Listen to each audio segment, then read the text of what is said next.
Denizens of the night, welcome to another episode of the macabre, the terrifying. Broadcasting live from the center of a haunted merry-go-round, I will be your guide through the witching hours. Tonight, we'll explore the intersection of grief and horror.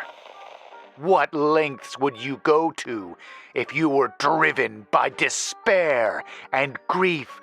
And what would the consequences be? After a terrible accident resulting in the loss of his brother, our protagonist struggles under the weight of his guilt, and his home life continually deteriorates. Scary enough as it is, right? Even without the supernatural. But what if I sprinkle in a mysterious tent at the outskirts of a carnival, and the pitter-patter of tiny wet feet outside your bedroom door? Yes, that's more like it. This story is called Sink a Fish, Make a Wish, and was written by Sir Ulrich von Lichten. My brother died on December 13th, 1997. That day is no longer just a memory, but instead plays like a Super 8 film that is constantly looping through the spools inside my head. It was an unusually bright day, but as my brother and I would soon learn, still bitter cold. We ran out of our home wearing our puffy winter coats, laughing like mad children as our mother called behind us, telling us that we make sure we're home by lunch. As I looked back at my mom, I saw that she had a smile on her face. It would be the last time I'd see her smile. We had no grand scheme. We were children on winter break. It had just snowed the night before, so there was fresh powder snow everywhere. Our neighborhood had been transformed from boring suburbia into a winter wonderland. We ran through our neighborhood and found ourselves at the park that was just 5 minutes from our home. I don't know how long we played. Could have been an hour, could have been 10 minutes. But at some point, my brother found it. The stick. The stick had been half buried under the snow, and when my brother pulled it out, he looked like Arthur pulling sword from stone. The stick even looked like a sword with 2 symmetrical protrusions, giving the stick the appearance of a crossguard hilt. My brother began to swing the stick around wildly, pretending to fend off some great imaginary army, and almost immediately I asked if I could try. "Go find your own stick," my brother said. I spent a few minutes trying to find my own stick, but all the sticks I found were puny and insignificant when compared to the great sword my brother had found. Again, I asked my brother to let me play with the stick, and again my brother told me to go kick rocks. We were standing under the large oak tree which dominated the center of the park. Its branches were bare of any life. I'm sure that the great sword had once been a part of that tree. I looked up at the naked tree, and its branches moved jaggedly back and forth in the cold wind.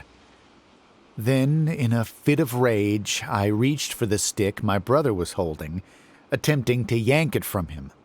I almost got it out of my brother's hands, but he caught on to what I was attempting and tightened his grip. We both wrestled with the stick in a tug-of-war match that must have only lasted a couple seconds but felt like an eternity under that bare tree. "Fine, keep it!" I yelled at my brother, and all at once let go. My brother, who at that very moment was pulling the stick, was caught off guard by the sudden change in tension and fell backwards violently. The stick flew from his hands as he fell, and he let out a short gasp on his way down. As my brother hit the ground, there came a sickening crunching noise.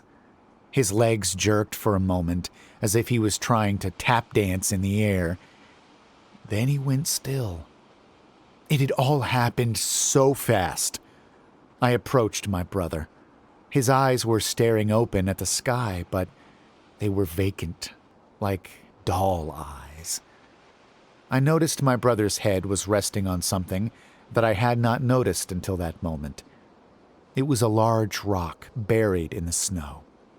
Crimson rivulets of blood were pooling down the rock and into the snow, which was absorbing my brother's blood like some demented version of a red snow cone. I screamed my brother's name, begging him to wake up. He did not move. His dull eyes continued to stare up at the sky. I ran home screaming, with the wind howling after me. It sounded like laughter. I was 10 years old. My brother had been 12. He would be 12 forever.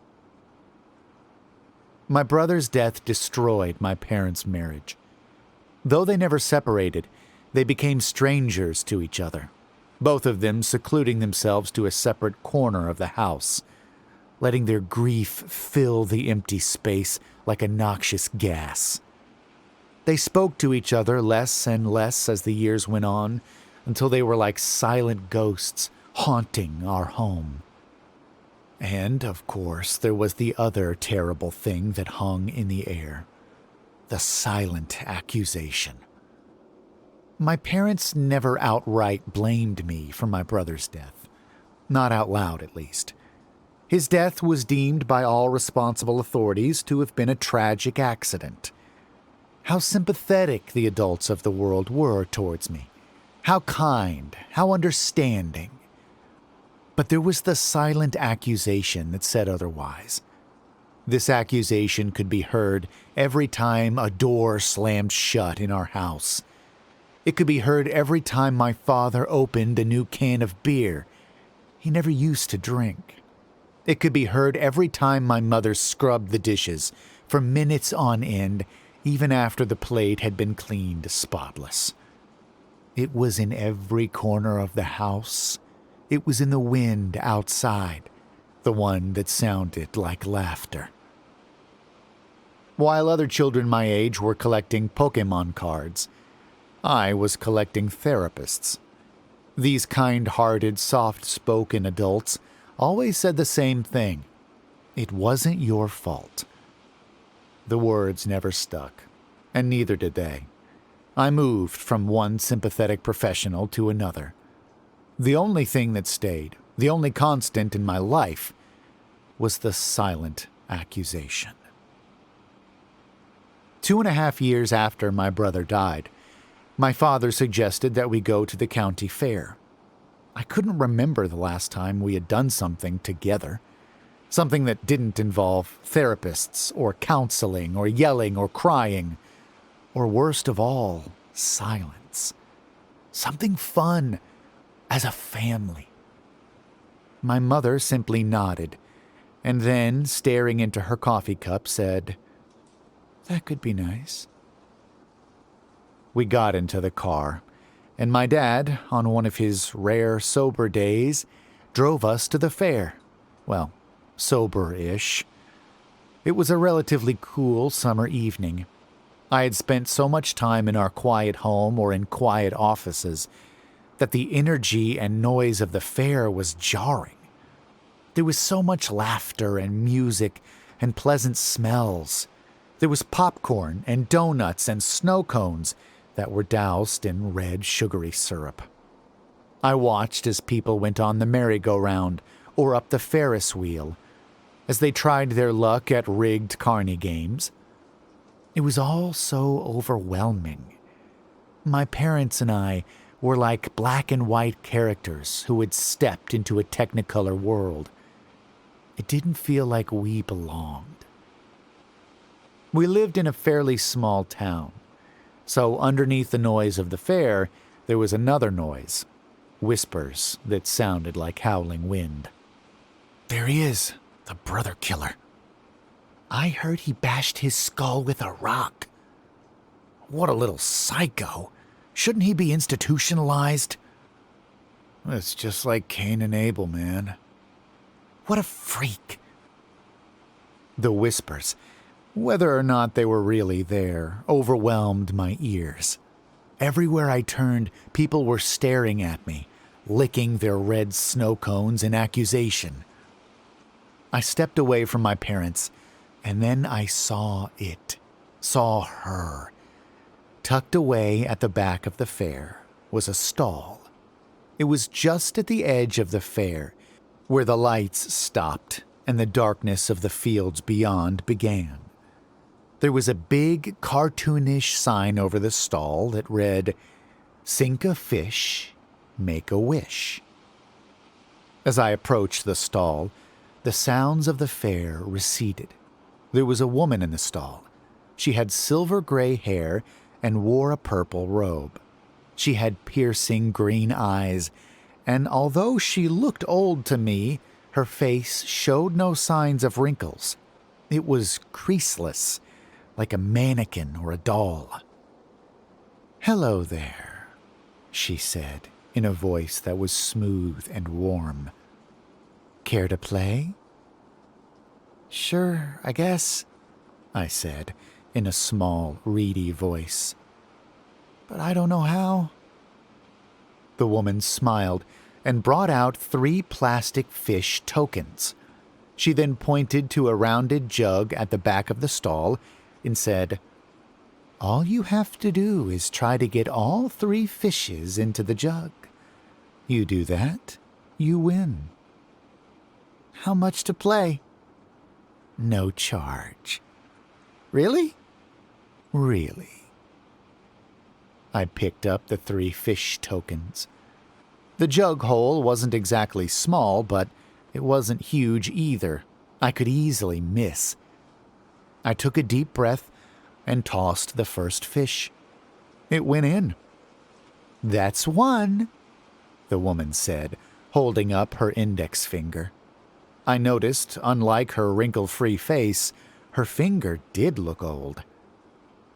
I tossed the second fish, and it went in too. The woman gave an excited cheer and raised another finger, giving me the peace sign. Then said, "One more fish, and this one is for all the marbles." My hand started to feel sweaty. I almost dropped the fish. I took another deep breath, feeling like a fish myself, one that was out of water, desperately gulping for air. I tossed the fish. It hit the edge of the opening and seemed to rattle there for what felt like an eternity. And then it fell in. The woman gave a gleeful laugh and said, "Well done! You win!" She offered her hand for a high five, and I returned the favor. I smiled for the first time in 2.5 years. "So what do I win?" I asked. There weren't any prizes hanging on the stall. Normally you would see stuffed animals and the like. "It's just like the sign says," the woman said, and now her eyes narrowed. "Sink a fish, make a wish. Well, really, sink 3 fishes and get a wish." "A wish?" "That's right. And whatever you wish for will come true." The sounds of the fair had all but vanished at this point. Without really thinking, and in a voice that was hollow and breathless and desperate, I said, "I want my brother back." "Granted," the woman said almost immediately. She was still smiling, but now her smile bothered me. I realized for the first time just how far away this stall was from the rest of the fair, how dark the field beyond it was, as if her stall was the only thing standing in between the real world and oblivion. Then I heard a familiar voice. It was my mother calling my name. "Sorry, I have to go," I said. The woman said nothing. She just continued to smile at me. One of her fingers, and God, that finger really looked old now, was twirling her silver-gray hair. I slowly backed away, then, picking up speed, ran towards my mother's voice. When I reached my mother, she berated me for leaving her side. She had understandably become overprotective since my brother's death. "Don't ever do that again," she said, and in her voice I could hear the silent accusation. I decided not to tell my parents about the woman, and especially not about the wish. The rest of the time at the fair went normally, but I noticed as we were leaving, both the woman and her stall were gone, as if she'd never been there. My parents and I did not speak on the car ride home, and not 5 minutes after we left the fair, it started to rain. That night I could not sleep. Maybe it was due to the rain splattering against my window, or that I could still hear the whispers of the fair people, but for whatever reason, sleep would not come. When I looked at the clock next to my bed, it read 2:05 a.m. in bright red. And then I heard it. The sound of something or someone moving in the room next door, which made no sense. That was my brother's room, and no one had been in there since he died. It had become a tomb or a holy shrine to my brother's memory. My mom refused to move any of his belongings, and so the room looked exactly as it did the day my brother left the house and never returned. Once, a couple of months after his death, I had put my hand on the doorknob to his room, thinking of going in, when my mother came into the hallway carrying a laundry basket. She saw me and dropped the basket. White socks went sprawling across the floor. My mother never even said a word. She just glared at me. A glare that said, "Don't you dare. Don't you know this is all your fault? Don't you dare go in there." I let go of the door and walked away. Now, on this rainy night where I could not sleep, I found myself tiptoeing into the hallway. To my shock, the door to my brother's room was open, and I could hear someone moving in there. "Mom? Dad?" I called softly into the room, hoping it was the latter and not the former. My dad drunkenly stumbling into the room I could handle, but I don't know what I would say to my mom. Outside, thunder roared. I stepped into the room. There were glow-in-the-dark stars on the ceiling of my brother's room that had been there since he was a kid. The glow had faded, but the stars still illuminated the room in a sickly green color, just enough so I could see. There was someone in the room. The thing that was sitting on my brother's bed could not have been my brother. It looked all wrong. Its face was too long, its eyes too far apart. It looked more like a grotesque cartoon caricature of my brother. But it was wearing the same puffy winter jacket my brother was wearing the day he died. And then I noticed what the thing was holding in its hand. It was the stick. The great sword my brother and I had fought over. The thing turned to look at me, and as it did, white lightning blinded the room for an instant. I couldn't breathe. I stared at the thing, and it stared back with red, bloodshot eyes. Staring into its terrible eyes, I was hit with an unavoidable truth, one that might have driven me insane if not for the fact that I was too stricken to feel anything but fear. The truth was this: those were my brother's eyes. The face and body might have been misshapen, but there was no mistaking the eyes. They were the eyes that used to wink at me across the table when we ate breakfast and made jokes in the morning. They were the eyes that would glare at me whenever I accidentally used his toothbrush. They were the vacant, dull eyes that had stared up at the sky on that fateful day in December. And now they were looking at me, piercing me. "My stick," the thing croaked. Its voice was hoarse and jagged, and as it spoke, some kind of slime dribbled down its chin. "It's my stick. Go get your own." "Not real," I stammered. To my horror, the thing had gotten off the bed and was lurching towards me. Its legs seemed to move at impossible angles. Its bones made horrible cracking noises. "Not real? Here." Before I could finish, the thing that was and was not my brother swung the stick, and it collided against my head with a loud thwack. Either by intention or supernatural coincidence, the thing had timed hitting my head just as thunder roared outside. I crumpled to the floor in a pathetic heap. My head was spinning, and then I felt another thwack on my rib cage as the thing that was and was not my brother began to beat me with the stick. Then it dropped the stick. Its cold, slimy hands wrapped themselves around my throat. "All your fault," the thing said. It lifted my head and brought it down on the floor. "It's all your fault." "No," I said in a strangled voice.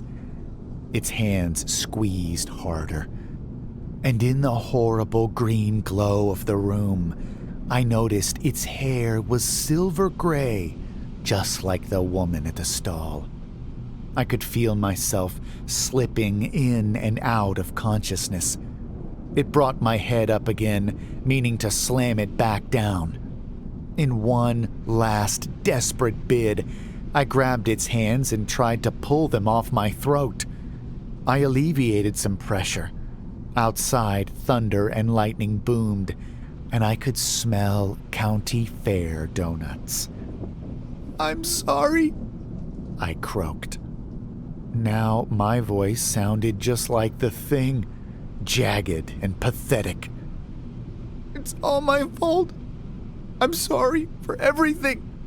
I'm so sorry." The thing stared at me.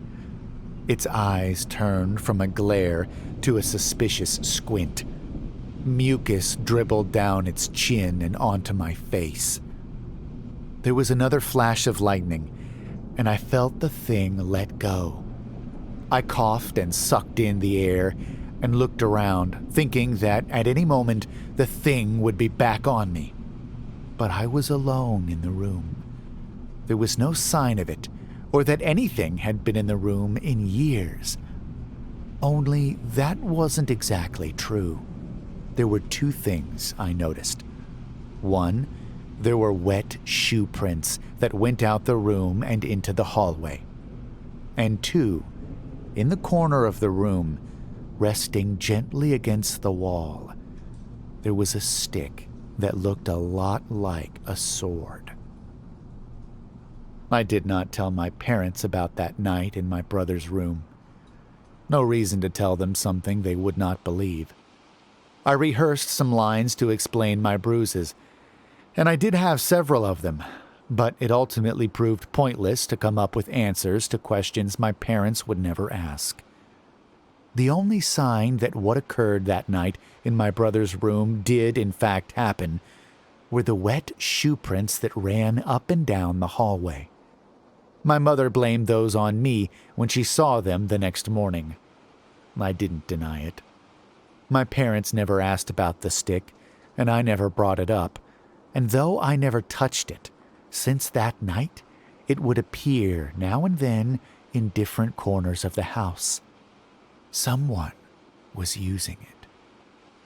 I spent the next couple of years avoiding that house for as long as I could, staying out partying with kids who only pretended to be my friends, and eventually left my parents' house as soon as I turned 18. I didn't look back. I thought I would never be back, to be honest.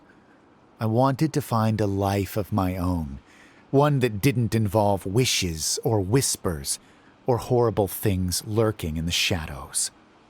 For a while, I thought I did escape it all, the way a person wakes up from a bad dream. But I returned home last December, exactly 26 years since the day my brother died. I've been here since. My parents are old, and seem even more like ghosts now. My mom in particular is not doing well. Even after all this time, I want to be there with her when she passes. And although the years seem to have softened my parents in some ways, I'll still see the silent accusation in their eyes. They can't hold their glares as long as they used to.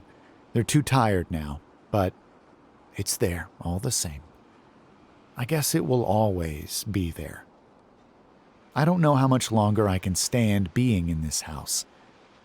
At night, I hear wind that sounds like laughter. I smell county fair donuts and red, sugary snow cones. I see wet shoe prints running up and down the hallway. And when I try to sleep, I swear I hear something or someone moving in the room next door.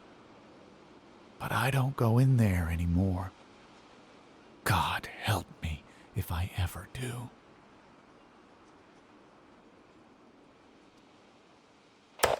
If the rain could manifest your guilty conscience, what awful things would slouch toward your house?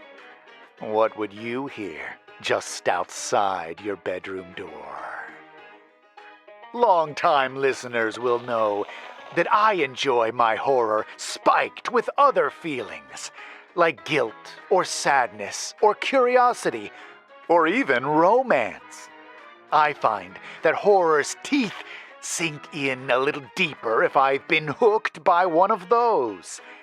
It's easier to feel connected to a character the more authentic they are, and we all feel guilty or sad or in love at some point.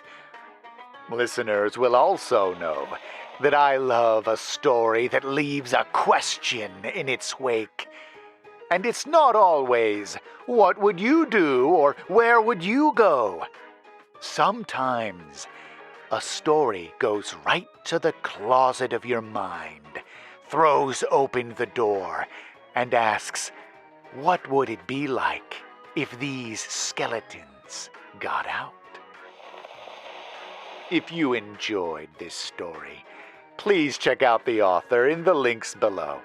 This story was criminally underrated when it was posted, so if you crawl Reddit, do be sure to check it out and show it some love. Please also leave a like on this video and subscribe to hear more stories like this one. Whatever you do, go and get your own stick that looks like a sword. And don't fall asleep.